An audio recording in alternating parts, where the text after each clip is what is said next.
All right, everybody. Welcome to the 7th episode of the Backseat Huddle podcast. I am your host, Tristan Weber. As always, I'm going to be taking you around the NFL, just covering various topics throughout the week. And this week, I'm going to start off with my team, the Tampa Bay Buccaneers. The Pittsburgh Steelers took down the Tampa Bay Buccaneers 22-18 this week in the upset of the week, in my opinion. And it's time to call it how it is. Through 6 weeks, the Tampa Bay Buccaneers are not Super Bowl contenders. They don't look good. Everything feels difficult. It doesn't feel like it's right. Nothing looks good. Nothing looks simple. It feels like something different is wrong with this team every week. It feels like everything is difficult and everything's a challenge. And this offense has been shockingly poor, especially in relation to the impressive production that they had the past 2 seasons. I mean, obviously they won the Super Bowl in 2020, and last season Brady put up 5,200 yards. And this is obviously saying that they're poor offensively is not something that we normally would say about a Tom Brady-led offense. But I've decided to do a blind resume for you guys to show you really how bad it's been. I'm going to put up the Tampa Bay offensive stats up on the screen for you. And then I'm going to put up 2 mystery teams. And I'm going to let you guys form a conclusion. And I apologize for the bad graphics. That's not my forte yet. But here's the Tampa Bay offense. They've got total yards, 1,992 total yards since week 6. They've got 1,587 passing yards, 405 total rush yards. And they've got 8 passing touchdowns, 2 rushing touchdowns, and average 20.2 points per game. Okay. Here's the first mystery team. They have 1,922 total yards, 1,349 passing yards, and 573 rushing yards. So obviously the passing yards, there is a bit of a discrepancy there. They've also got 10 passing touchdowns and 3 rushing touchdowns. They've got 2 more passing touchdowns and 1 rushing touchdowns. However, they do average a field goal less per game. So they do have more passing touchdowns, but they got a little bit less yards passing, a little more yards rushing. This is the Washington Commanders and Carson Wentz. Now, obviously, I cherry-picked this a little bit. I did not include turnovers because obviously Carson Wentz has quite a few turnovers this season. But offensively, they are a very, very similar team, which that's kind of eye-opening. You know, we're like, wow, that's kind of a big deal. We don't anticipate Washington to be great. But obviously, you know, they have some players. They've got Scary Terry and looks like Jahan Dotson's doing pretty well. So we can be like, all right, well, maybe. Okay. Let's go ahead and move on because I've got one more for you. I think this is actually a much better indication of what the Tampa Bay offense really has been like. So here's my second mystery team. This team has 2,099 total yards. Okay. So they have about 100 more total yards than the Tampa Bay Buccaneers. They have 1,597 passing yards, 10 more than the Buccaneers. Okay. And 502 rushing yards, which is 100 rushing yards more than Tampa Bay Buccaneers. Okay. They have 8 passing touchdowns and 2 rushing touchdowns and average 17.2 points per game. So very similar. Same touchdowns passing, same touchdowns rushing, almost the same yards passing, little more yards rushing. That's the Indianapolis Colts. The Colts, who we don't think of as good offensively. We think Matt Ryan stinks. We think he's washed up. We think he's not any good. And that's who not necessarily Matt Ryan, but the Colts offense is a realistic comparison to Tom Brady and the Tampa Bay offense right now. The stats line up. The turnovers don't. But statistically, in terms of yards and offense and touchdowns, they line up. The only thing for the Tampa Bay Buccaneers that has remained constant for them is they're hurt everywhere. Their run blocking and running game stinks. They have the lowest expected yards per rush since I want to say 92. And they're not great in the red zone. Those are the 3 things that have been consistent for the Tampa Bay Buccaneers throughout the first 6 weeks of the season. And week by week, it feels like something is different or wrong with this team. It feels like each week it's a completely different issue. And that's what makes it so difficult is you can't just point at this team and say, well, that's what's wrong. That's what doesn't work. So it's not as simple as just saying, hey, we need to fix this. So what I'd like to do is I'd like to break it down week by week for you. Week 1 against the Cowboys, they weren't good in the red zone. They gave up crucial sacks on third down. Defense looked great. They only gave up 3 points to Dak Prescott-led Cowboys offense at the time. Week 2 against the Saints, nothing felt right on offense, but nothing ever feels right against the Saints. Brady only threw for 190 yards, and Leonard Fournette averaged 2.7 yards per carry. Defense, once again, looked solid, forcing 3 turnovers, which against Jameis Winston is not too difficult. I actually think it was 5 turnovers, sorry. Week 3 against the Packers, every single wide receiver Tom Brady had was hurt or Mike Evans was out. So they had Cole Beasley, who literally retired 6 days later. So I can kind of give them a little bit of a pass offensively for that. Tom Brady did still throw for 271 yards, which was respectable. And the defense, once again, looked really good in the second half. It didn't look great in the first half, looked really good in the second half. Week 4 against the Chiefs, the defense looked terrible, giving up over 180 yards on the ground. They let Mahomes be Mahomes, gave up 41 points, but there was hope. The offense finally clicked. Brady threw for 385 yards, 3 touchdowns, no interceptions. So like, all right, cool. We figured out the offense, but the defense took a step back. Week 5 against the Falcons, the Buccaneers finally looked how we expected them to look. They were up 21-0 walking into halftime. We're like, hey, looks like this team's back. And then they almost blew it in the second half. Once again, they got run all over again. The Falcons ran for almost 200 yards once again. And it took the refs bailing them out for the Tampa Bay Buccaneers to beat the Atlanta Falcons. And then week 6 against the Steelers, the pass blocking looked rough again. The Steelers didn't even have J.J. Watt, and the Buccaneers offensive line still looked overwhelmed the entire game. They couldn't get off the field in the second half. And the Steelers converted, I want to say it was 3 third downs over 10 yards in the second half, in the fourth quarter specifically. And they allowed Mitchell Trubisky to go 9 of 12 for 144 yards. How?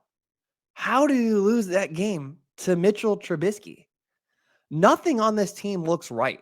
The offense struggles to score. The defense can't get off the field. The defense can't get pressure without blitzing. They struggle to get off the field on third down. They struggle in the red zone. They struggle to run the ball. They struggle. The Tampa Bay offense, nothing looks right with the Tampa Bay offense right now.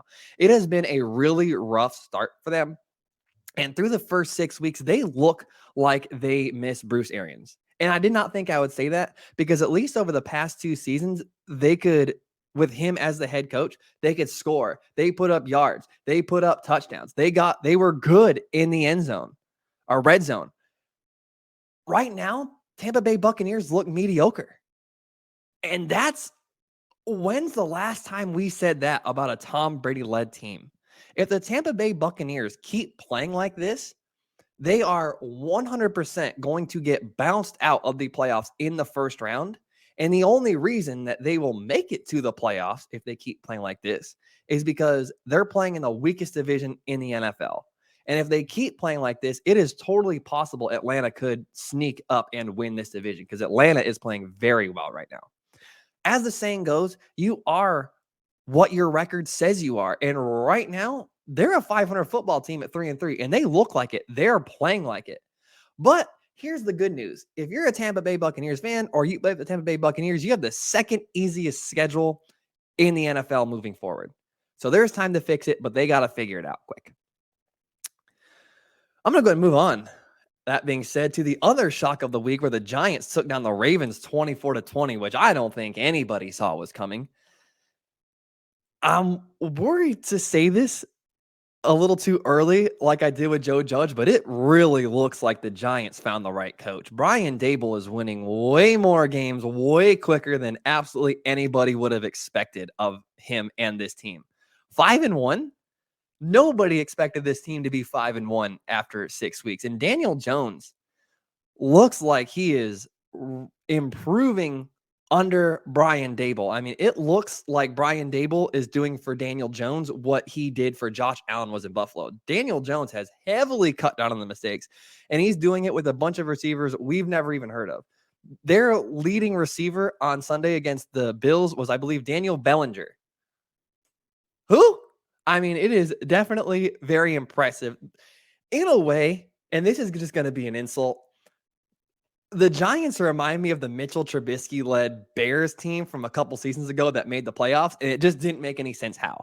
You know, they didn't seem like a good team, but you look up and somehow they're winning games, and they don't pass the eye test at all. Like, the Giants, when you watch them play, they don't necessarily look like a great team, but here they are winning games. They're hanging tough with anyone, and it makes no sense to me. It just feels like, you know, they make the right plays at the right time. Dime package on 2nd and 10. Jackson loses the ball. Pop free. The ball still rolling around. The Giants jump on it. And they're just winning football games. And they have a lot of aspects of last year's Tennessee Titans team as well, where they rely heavily on their running game and their pass rush, and they use that to leverage into wins. Now, I don't see the Giants winning a ton of football games, you know, late into the postseason or necessarily winning out. You know, I don't see them having a deep playoff run. However, right now, the Giants are winning games and they're doing what it takes, and that's what matters. And it's crazy to me, too, because the Ravens are a legitimate AFC contender. Like, they are legitimate Super Bowl aspirations. And the Giants, in theory, are not as good as the Ravens are. I don't think their roster is as good as the Ravens, and I certainly don't think their quarterback is as good as the Ravens. So how did they win that game? It's just crazy, and it just seems to be kind of one of those things that defies explanation a little bit. But hey, good job to Brian Dable and the New York Giants for pulling off the upset this Sunday. So on the other side of that game, I love Lamar Jackson, and I think he's the most exciting player in the NFL. However, there is a worrying trend with him and the Baltimore Ravens and how they lose games this season. Much has been made about they've only been trailing for 130 seconds. So they've only trailed 14 seconds but that's not, I think, the major headline. The major headline is they have blown a 10-point lead or more in every single one of their losses this season. Week 2 against Miami, they were up by 21. Week 4 against Buffalo, they were up by 17. And week 6 against the New York Giants, they were up by 10. And they lost all those games. I'm not ready to commit to this narrative yet, but if it continues, we may need to start introducing the idea that Lamar Jackson's a little bit of a choker. Right now, Lamar Jackson's passer rating in the fourth quarter is 56.3. By comparison, it is 97.8 in the first quarter, 114.8 in the second, and 100.6 in the third. He is not playing well when it matters most, and not playing his best when everything is at stake is a narrative that he has had to face throughout his entire career. So that is a little bit worrying. And we can say it's not Lamar Jackson's fault and there's more to it. But at some point, I mean, he does have to take some of the blame. I mean, the Miami game is a little bit different. If your defense gives up 42 points, I don't expect you to win that game. But the Giants game feels different. That interception in the fourth quarter was his fault. That strip sack in the fourth quarter was his fault. You need to have better ball security than that. You're the star quarterback.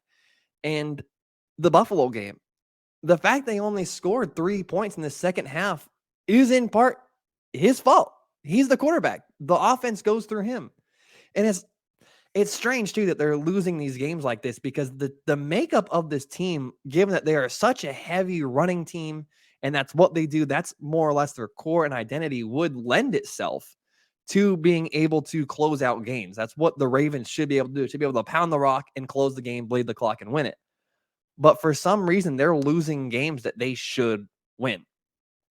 If they're able to close out games, it is very likely the Baltimore Ravens are 6-0 right now instead of 3-3. But here we are. They've blown 3 double-digit leads, and here we are asking these questions. So I'm not ready to commit to the narrative yet, but it's certainly worth talking about. I'd also like to talk about Patrick Mahomes for a second. Patrick Mahomes and the Kansas City Chiefs lost this week 24-20 against Josh Allen and the Buffalo Bills. And Patrick Mahomes is getting a bit of a dose of reality. What Patrick Mahomes experienced when he first entered the league wasn't really what the NFL is. He entered the league into a perfect scenario.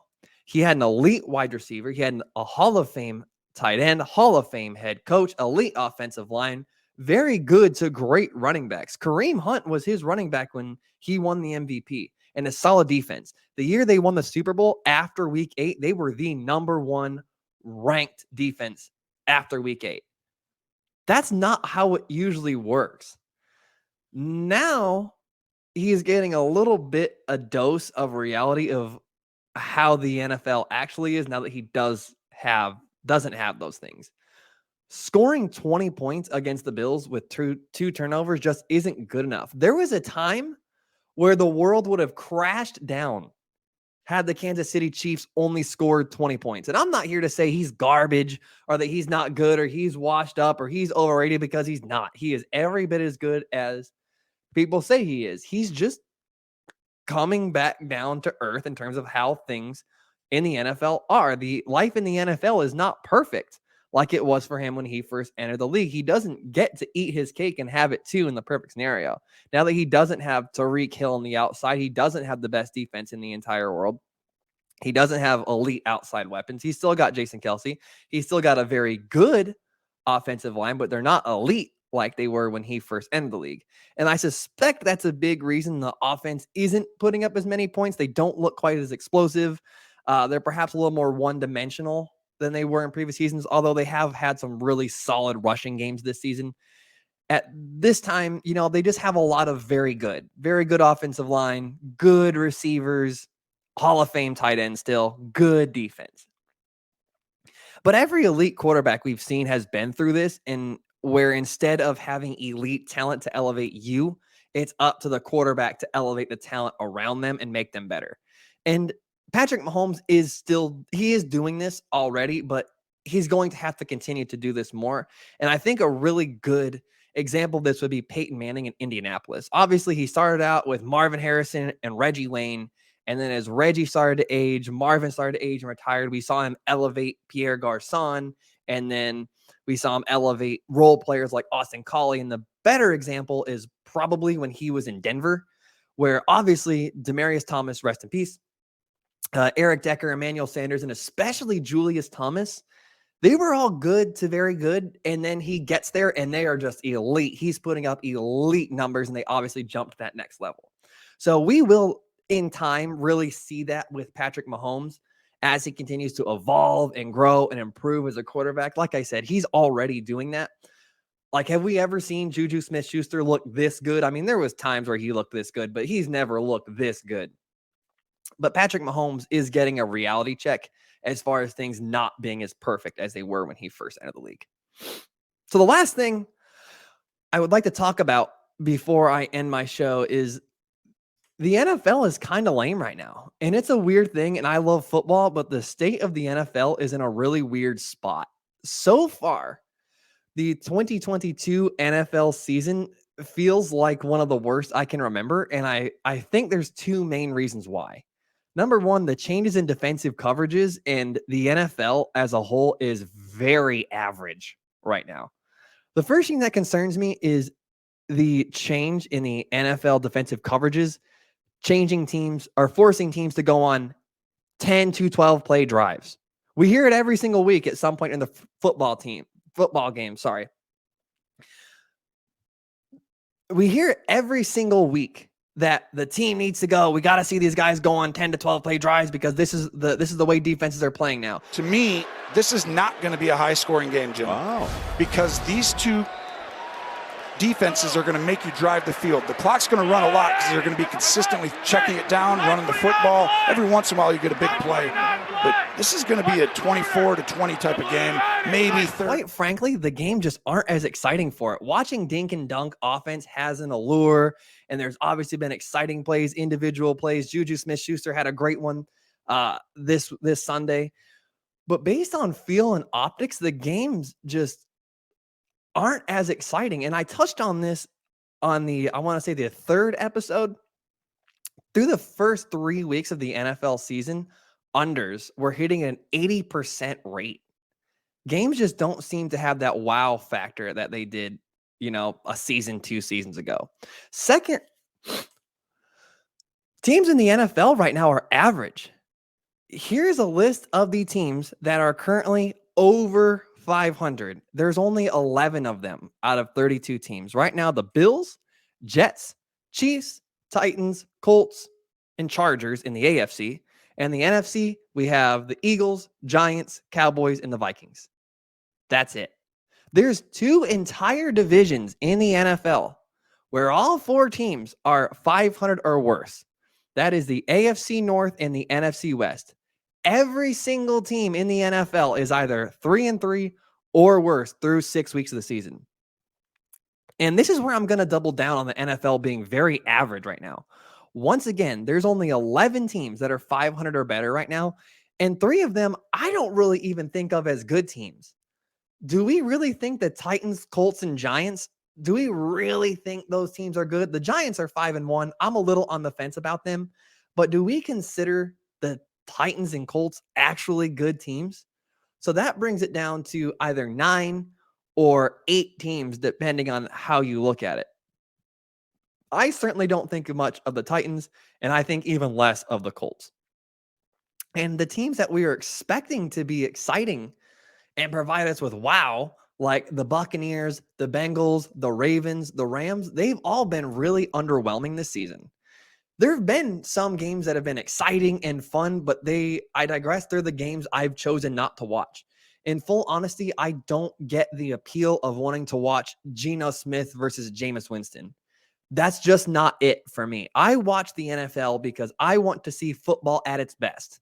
The reason I watch the NFL is the exact same reason I do not watch Bethune-Cookman take on Northwest Eastern Technical A&M State Technical College, okay?